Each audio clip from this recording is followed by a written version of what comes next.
Tem uma pergunta online da Folha de São Paulo, Ana Botalo, para o professor Dimas. Qual é o fluxo diário de exames que são processados e o que seria preciso para que caísse esse número acumulado?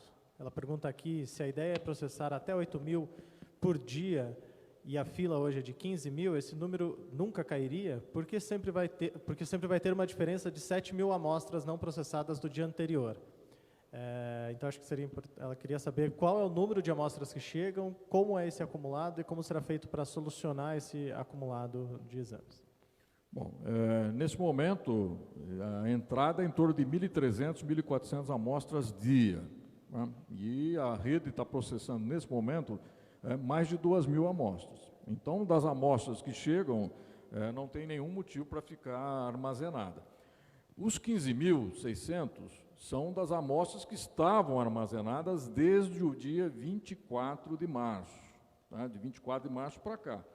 Essas amostras é que foram objetos desse mutirão, 12.200 amostras já em processo de encaminhamento para a rede credenciada já pela plataforma, incluindo aí os públicos, a rede do Adolfo Lutz, do interior, e alguns laboratórios privados que estão participando nesse momento. Próxima pergunta é da Rádio Aparecida, Rafaela Vicente. Ela pergunta ao coordenador do Centro de Contingência da VUIP se as pessoas seguirem o isolamento social de forma rigorosa, podemos enxergar uma queda de números de casos no Estado já no próximo mês e, assim, retomar as atividades econômicas? Eu vou falar o conceito, não a futurologia. O conceito é o seguinte: nós temos que nos aproximar de 70% de isolamento social. Quanto mais nós fizermos isso, mais nós vamos conseguir achatar a curva, menos pressão no sistema de saúde, que vai da atenção primária até a alta complexidade, que são os leitos de UTI. Nós não estamos conseguindo definir outros cenários para frente. O cenário de hoje é esse, nós estamos discutindo dia a dia. Hoje, o grupo que eu coordeno se reúne 24 horas por dia, todos os dias. Hoje nós tivemos uma reunião com teleconferência, discutimos todos os aspectos e assim nós o faremos a cada dia.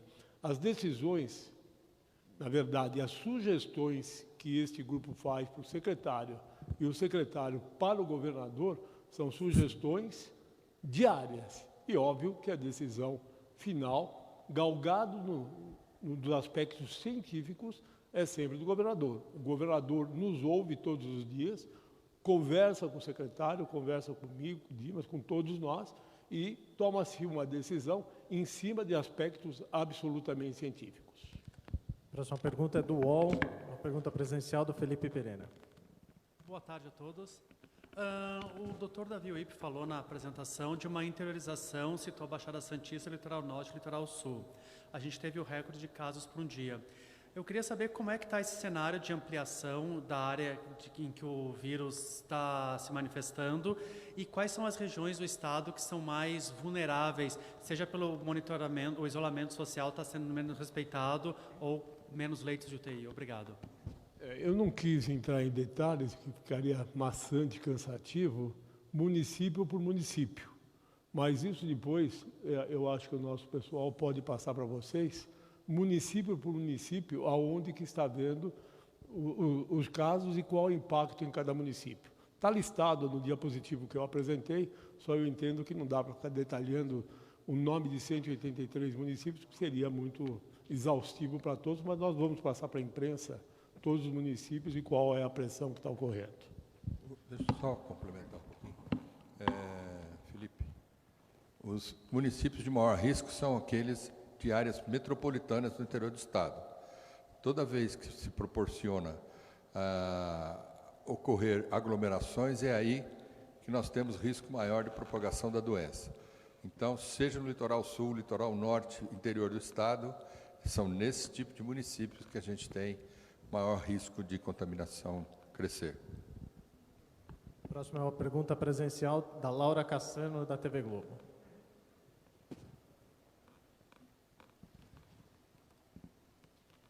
Olá, boa tarde. Doutor Uip, o senhor deixou claro que, então, agora vão ficando mais claros os sinais, né, de que o sistema de saúde já começa a ficar estressado, deu ali o percentual de ocupação dos leitos, né, de enfermaria e de UTI também. Eu queria saber qual é o número de leitos disponíveis, né, pelo sistema SUS, no geral, para tratamento do Covid, tanto de média, baixa e alta complexidades, e se também tem uma estimativa média de qual era a ocupação desses leitos antes da pandemia.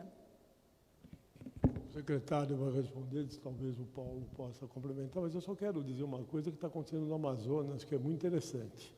No Amazonas, são 2 epidemias em curso. Uma do coronavírus e outra do vírus influenza, que é um dado importante. Aqui, teoricamente, as epidemias, o aumento do número de casos de infecções respiratórias por outros vírus aumenta no período de outono e inverno. Nós não chegamos ainda no aumento desse número de casos. É óbvio que quando você testa o coronavírus, você vai saber se é coronavírus ou não é coronavírus. Então, se você tem a síndrome respiratória grave e não é coronavírus, é um dos outros, o mais provável é a influenza. Então, é outro problema importante que nós temos que acompanhar. O secretário vai responder por números, mas tem uma coisa interessante que vem junto com o distanciamento social.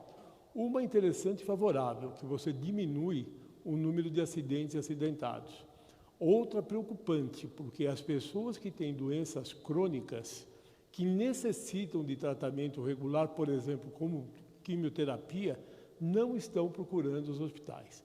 Houve um anúncio da Sociedade Brasileira de Cardiologia alertando pela diminuição de diagnósticos para doença cardiovascular aguda.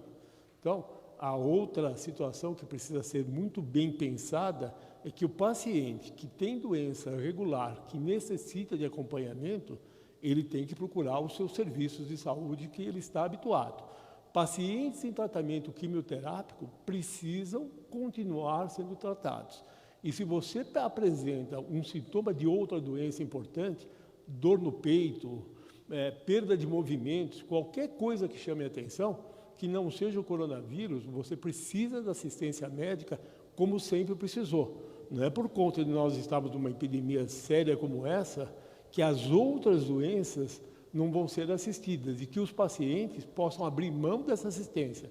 Isso é muito importante, nós estamos vendo, tanto no sistema público como no privado.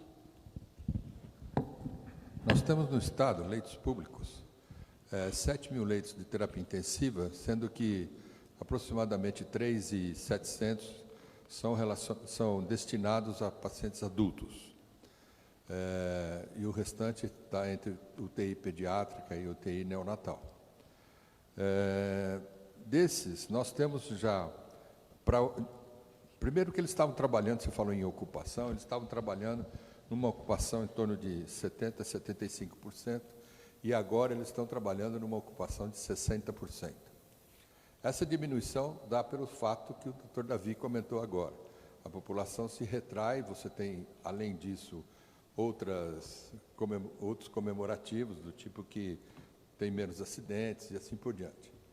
Então, menos doenças respiratórias e tal. Nesse sentido, com isso, nós estamos contando com esta ocupação, com esta ociosidade da ocupação dos leitos, né? Ou os leitos não ocupados. Este, somado aos leitos prontos que nós temos para a rede, são 1.700 leitos, nós temos, então, se eu contar com 500 leitos da rede atual, eu tenho 2.200. Obviamente que os outros leitos que sobram aqui têm que se destinar ao tratamento das patologias de sempre, ou que sempre fizeram, né? E, além disso, temos outros leitos que, conforme estejam prontos, eles entrarão em utilização. Secretário, acho que só para ficar claro, o senhor falar do número de novos leitos de UTI que não estão inclusos nos dados que o senhor apresentou. São mais 2.000 leitos. Próxima pergunta é um pouco nessa linha de leitos também, só complementar. Qual é a porcentagem de leitos de UTI existentes no estado que estão sendo utilizados por pacientes de Covid-19? Qual o percentual deles está sendo ocupado por pacientes com coronavírus ou suspeitos? É a pergunta do Bruno Ribeiro, do Estadão. Quer responder, Paulo?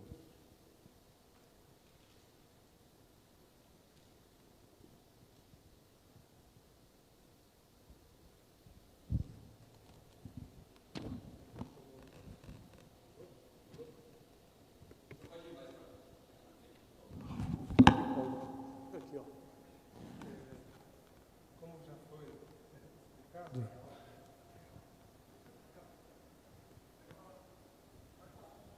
alô? Como já foi explicado, o número de leitos disponibilizados flutua muito, porque em algumas condições o hospital consegue liberar leitos que estavam sendo ocupados para outras coisas, como, por exemplo, trauma, e dedicar ao Covid conforme eles são desocupados. Por isso, nós temos um censo diário onde os hospitais respondem todos os dias sobre a quantidade de leitos disponibilizados para a Covid-19 e a quantidade de leitos ocupados. De acordo com esse censo, a gente tem no Estado hoje uma ocupação média de cerca de 50%, mas ela varia muito conforme a região do Estado, porque a epidemia hoje, a pandemia está forte aqui no município de São Paulo e na Grande São Paulo. A última pergunta é da TV Record, da Isa Bellini. Olá, boa tarde. É sobre a grávida que deu à luz. O bebê fez o teste e qual também é a orientação para as mulheres gestantes? Quais os riscos? É possível o bebê também desenvolver a doença? Acho que podemos pedir para o pessoal do HC responder, por favor. Gostaria que vocês relatassem, aproveitando, vocês relatassem esse caso também. Esse tema. Alô? Está saindo? Eu sou Glenda, eu sou a pediatra que estava na sala de parto desse bebê. Esse bebê foi testado, o bebê é negativo para Covid, e hoje a gente ainda não sabe se existe transmissão vertical. Tem vários estudos acontecendo com coleta dessas mães positivas, coleta de leite materno, de sangue do bebê, de suave respiratório. A gente ainda não conseguiu comprovar que existe transmissão vertical. Já tem casos de bebês que foram sintomáticos e positivos, mas não tem como você comprovar que foi vertical, você pegou da mãe, então o bebê está bem. Essa mãe, depois a obstetra e o intensivista podem falar, mas foi um pingo de luz, a gente fala, dentro da UTI. Aquele lugar cheio de sombras, né, um monte de velhinho entubado, e nós montamos um leito para o bebê ser recebido no meio do corredor, porque a mãe não tinha condições de ser transferida para o centro obstétrico. E quando esse bebê nasceu, ele nasceu, obviamente, anestesiado, né, como a mãe, porque as drogas passam para o bebê. Tinha uma senhorinha que não estava entubada, estava consciente, essa senhorinha passou a rezar assim, compulsivamente. E esse bebê está bem, ele já respira sem ajuda de aparelhos, é uma criança que vai ficar bem, e eu acho que é um pingo de luz aí nesse mar todo, que a gente tem que continuar se cuidando, né? E a obstetra, que fez um trabalho incrível também, operando uma mãe num lugar que não era um centro cirúrgico, a equipe de enfermagem foi fantástica, e a gente conseguiu formar um centro cirúrgico em menos de 1 hora para conseguir fazer esse bebê e essa mãe ficarem bem. Mas acho que você pode falar um pouquinho mais do parto, né? Olá, eu sou a Renata, sou obstetra aqui do Hospital das Clínicas, e eu estava nesse parto no domingo à noite. Essa mãe foi recebida com um quadro muito grave, com 31 semanas de gestação.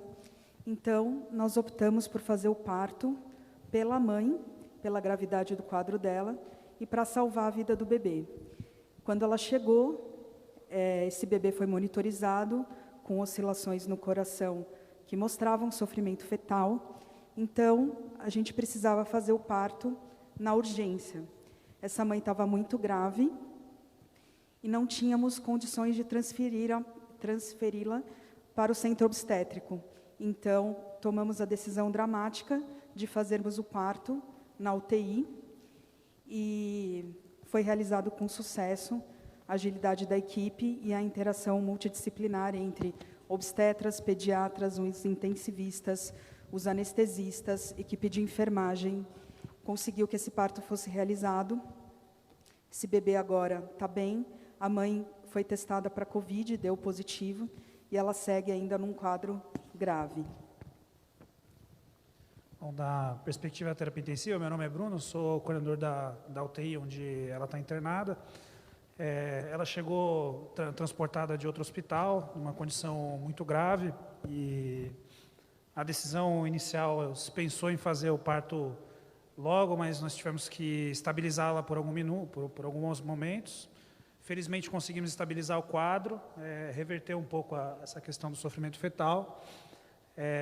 E assim que o quadro foi estabilizado, a gente conseguiu tomar essa decisão em conjunto de fazer o parto no próprio leito, porque o transporte agregaria mais risco ainda, tanto à mãe quanto ao feto, né? Então, naquele momento foi a decisão que nós tivemos que tomar. Felizmente, tudo está correndo bem com a criança, e agora o nosso desafio é cuidar da mãe, e que nós ainda estamos precisando mantê-la respirando com ventilador mecânico e fazendo as medidas de suporte necessários para que ela sobreviva a essa condição.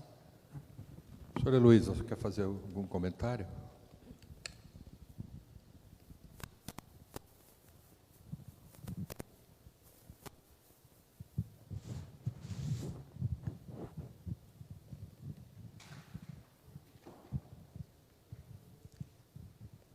Bom, eu queria apenas dizer que esses 3 heróis aqui representam 20 mil colaboradores do Hospital das Clínicas, que são heróis a cada momento, que estão na linha de frente e que estão realmente entregando para São Paulo um hospital de 900 leitos para que a gente possa atender a população.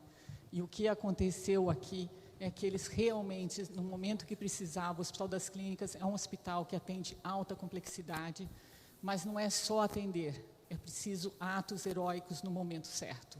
E eu queria parabenizar e dizer que é um orgulho muito grande. Obrigada. Obrigado. Secretário, só um detalhe. Eu trabalhei no Hospital das Clínicas durante 40 anos.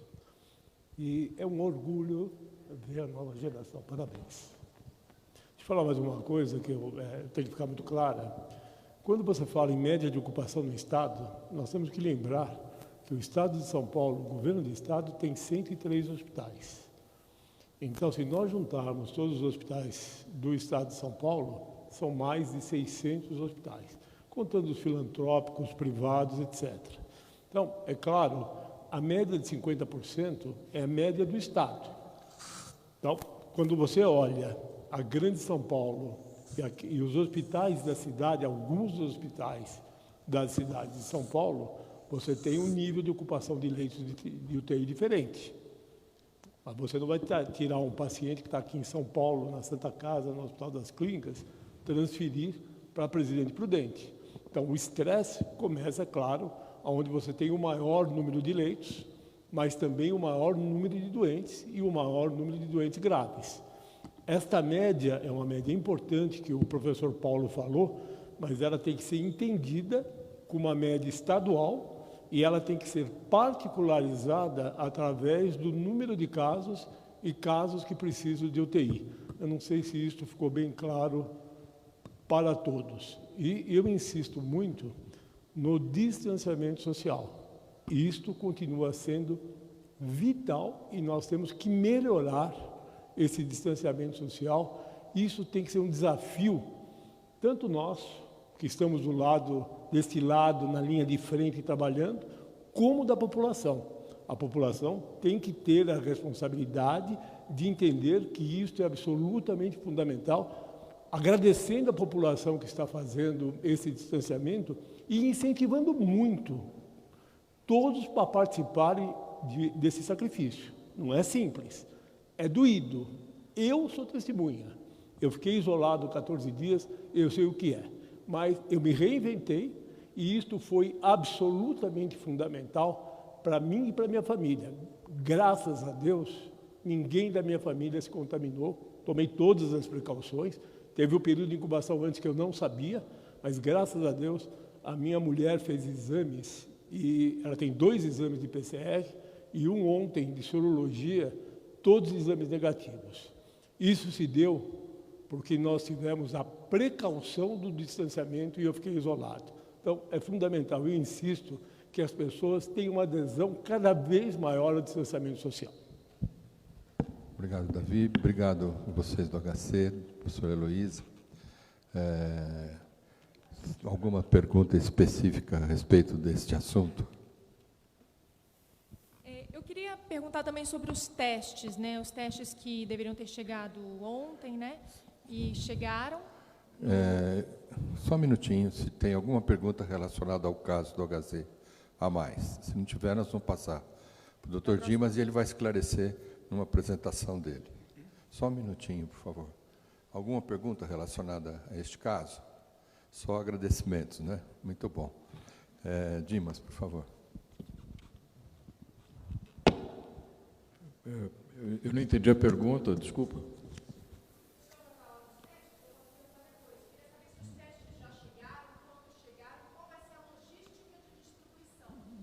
Chegaram 725 mil testes provenientes da Coreia do Sul, são testes RT-PCR, e a logística ela é centralizada, quer dizer, esses testes serão distribuídos na medida da necessidade para os 34 laboratórios que integram a rede nesse momento.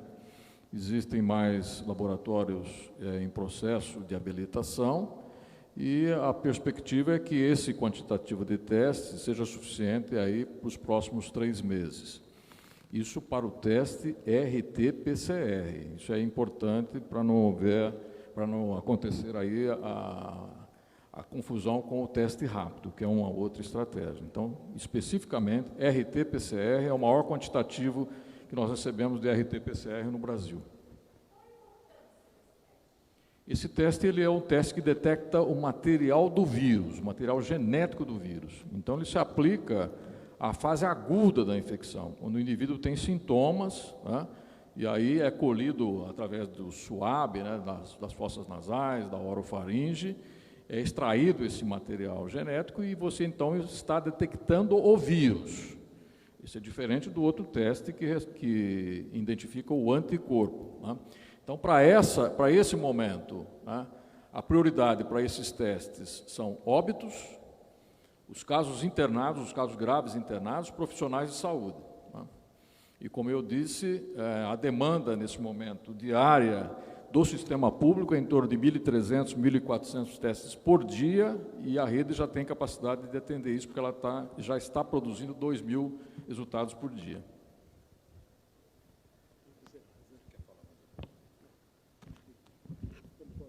Ok. Bom, eu agradeço a presença de todos e gostaria de enfatizar a questão do fique em casa e que sejam cuidadosos com os seus idosos. Vocês viram na distribuição dos óbitos que esta é a faixa que mais suscetível à doença e, consequentemente, casos graves e óbitos. Muito obrigado. Amanhã estaremos aqui novamente. Até amanhã.